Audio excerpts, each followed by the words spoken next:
అందరికీ నమస్కారం. నేను స్వరూప పొట్లపల్లి. భారతీయ సంప్రదాయ వ్యవస్థలో మహాలయ పక్షాలకు ఎంతో ప్రాధాన్యం ఉంది. ఈ సమయంలో పితృకార్యాలు ఎన్నో నిర్వర్తిస్తూ ఉంటారు. పిండ ప్రదానాలు, తర్పణాలు, దాన ధర్మాలు, శ్రాద్ధ కర్మలు ఎన్నో చేస్తూ ఉంటారు. అంటే చనిపోయిన మన పితృదేవతల కోసం వారి ఆకలిని తీర్చడానికి, అలాగే వారి ఆత్మలను శాంతింపజేయడానికి ఎన్నో రకాలైన పూజలు నడుస్తూ ఉంటాయి. కానీ ఈ ఉరుకుల పరుగుల బిజీ జీవితంలో ఎవరికి వాళ్ళు వెళ్ళిపోయిన వాళ్ళని మర్చిపోవడం అనేది జరుగుతుంది. కానీ ఇలా చెయ్యకపోవడం వల్ల ఎన్నో నష్టాలు ఉన్నాయి. తరతరాలకి వాటి పాపం అనేది ఉంటుంది అని చెప్పి పెద్దలు చెప్తూ ఉన్నారు. ప్రస్తుతం నాతో పాటు శక్తి సూర్య ఉపాసకులు స్వామి ఓం స్వరూప్ జీ మన స్టూడియోలో రెడీగా ఉన్నారు. ఈ రోజు ఆయనతో మాట్లాడి ఎన్నో విషయాలను తెలుసుకోవాల్సి ఉంది. ఇటువైపు తిరుపతి లడ్డు విషయంలో పెద్ద మహాపచారమే జరిగినట్టుగా తెలుస్తుంది. దీనికి సంబంధించి సనాతన ధర్మాన్ని నిలబెట్టాలి అంటూ పవన్ కళ్యాణ్ ప్రాయశ్చిత్త దీక్ష చేస్తున్నారు. ఇంకొక వైపు అసలు అతీంద్రియ శక్తులు అనేవి ఉంటాయా, వాటి ప్రభావం మనుషుల మీద ఎలా ఉంటుంది, అలాగే మన శరీరంలో ఉండే ఒక శక్తిని మనం ఎలా బాగా పెంపొందించుకోవాలి, అసలు మన చుట్టూ నెగిటివ్ ఎనర్జీ ఉంది, దాన్ని పారదోలడం ఎలా అనేది ఎలా తెలుసుకోవాలి, వీటన్నిటి గురించి ఓం స్వరూప్ జీ ఇప్పుడు మనతో మాట్లాడబోతున్నారు. ఆయన అడిగి ఎన్నో విషయాలు తెలుసుకుందాం. నమస్తే స్వామీజీ. శుభం తల్లి. ముందుగా మనం మహాలయ పక్షాల గురించి మాట్లాడుకుని మిగతా సబ్జెక్ట్స్ లోకి వెళ్దాము. అసలు ఈ మహాలయ పక్షాల విశిష్టత ఏంటి? పితృదేవతలకు మనం ఎలాంటి కార్యాలు చేయాలంటారు? పితృదేవతలకి మనం తప్పకుండా రుణం తీర్చుకోవాల్సిన అవసరము ఉన్నది. వారు లేకుండా మన ఈ శరీరాలు దేహాలు లేవు ప్రపంచంలో ఏ ప్రాంతంలో వాళ్ళకైనా. అయితే ఇక్కడ ఇంకొక విశేషమైన విషయం తెలుసుకోవాలి. మనకి దేహం ఇచ్చిన తల్లిదండ్రుల రుణమే కాకుండా రహస్యంగా చాలామంది ఆలోచించని విషయం కూడా ఏంటంటే, ఈ జన్మ తీసుకున్న ఈ దేహం పూర్వ జన్మ సంచితం. అందులో ఆగిపోయిన చేయలేనివి మిగిలిపోయినవి ఈ దేహంలో ఈ రూపంలో చేయడానికి వీలు కల్పించినటువంటి మాతాపితరులు. వారు లేకపోతే ఈ దేహం లేదు కాబట్టి ఏమీ చెయ్యలేము, ఏ పనులు చెయ్యలేము. అందుకని మిగిలిన పనులు కూడా చేయడానికి మనకి అవకాశాన్ని అదృష్టాన్ని ప్రసాదించినటువంటి తల్లిదండ్రులు దేవుళ్ళు. అందుకని వారికి తప్పకుండా ఇవి చెయ్యాలి. చేస్తేనే వారికి ఆ యొక్క ప్రయాణాలలో ఆహారాలు ఇబ్బందులు లేకుండా ఊర్ధ్వగతులు ప్రాప్తిస్తాయి. వాళ్ళకి ఆ ప్రయాణంలో వాళ్ళకి సంవత్సరం మనకు ఒక రోజుతో లెక్క అలా ఉంటుంది. అంటే మనం కూడా రోజు భోజనం చేస్తాంగా, వాళ్ళు రోజు చేస్తున్నట్టే లెక్క. చనిపోయాక కూడా ఊర్ధ్వగతుల్లో వాళ్ళు చేసే కర్మల్ని బట్టి ఆ ప్రయాణాలు ఉంటాయి. లోకాలు కూడా వెళ్తారు. పితృలోకాలు కూడా ఉన్నాయి పైన, దేవతా లోకాలు ఉన్నాయి పైన, చాలా ఉన్నాయి. 14 లోకాలు కృష్ణుడే కాదు, మొత్తం 27 లోకాల యొక్క విచిత్ర మరి విశేషత ఉన్నది. మనకి 27 లోకాల యొక్క పరిస్థితి మనం తెలుసుకోవచ్చు. కానీ ఎక్కువగా మనం ఈ 3 లోకాలు వీటి మీదే పడ్డాం. ముల్లోకాలు అనే వాటి మీద పడ్డాం.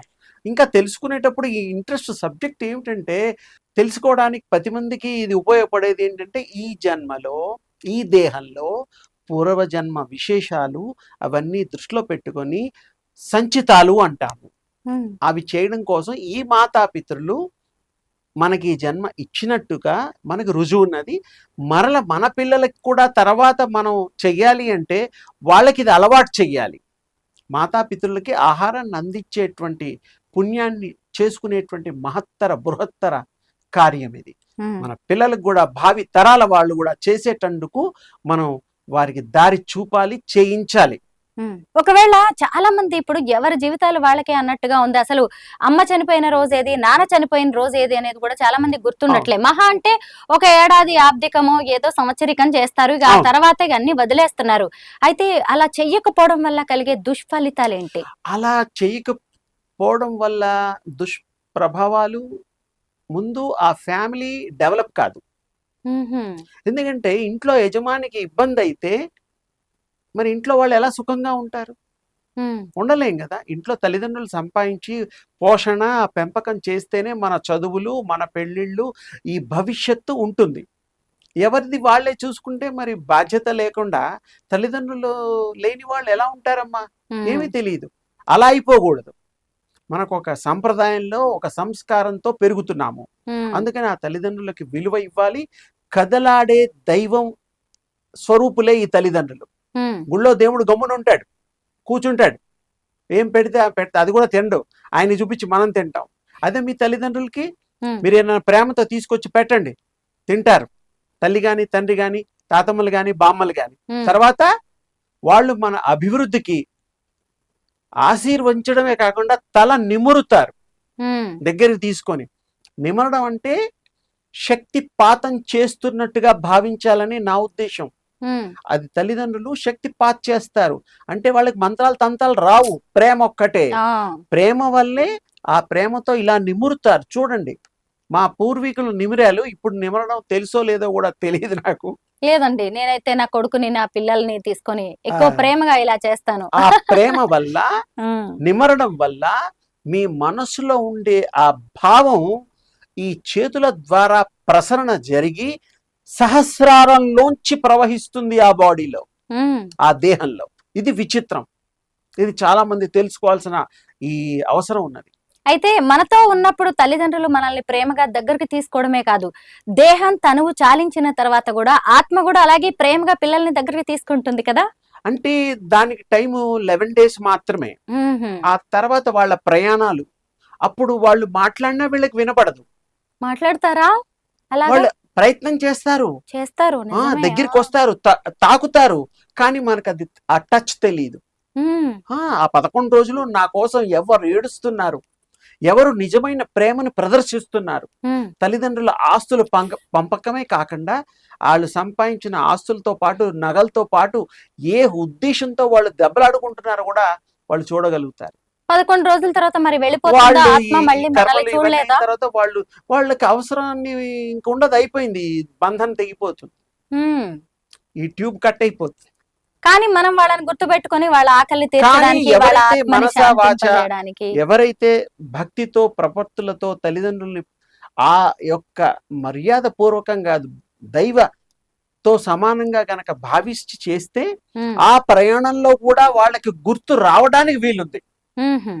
ఇప్పుడు మనం అమెరికా ప్రయాణంలో ఉంటాం, ఏదో సింగపూర్ లో హాల్ట్ లో ఒక అరగంట ఆపుతాడు ప్లెయిన్. ఉమ్, అప్పుడు ఏదన్నా ఫోన్ మీరు కావాల్సిన వాళ్ళు చేసినా మీరు చేయడానికి వీలుంటుందా?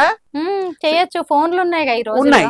ఆ మాదిరిగా ఈ ఫోన్ల లాగా కాకైనా ఈ యొక్క మంత్రశాస్త్రంలో కూడా వాళ్ళు ఎలా స్వీకరిస్తారు, ఎలా వింటారు, ఎలా వాళ్ళని పిలవచ్చు అనేటువంటిది మీ మనస్సు, మీ యొక్క నిష్ట, మీ యొక్క దాన్ని బట్టి ఆధారం.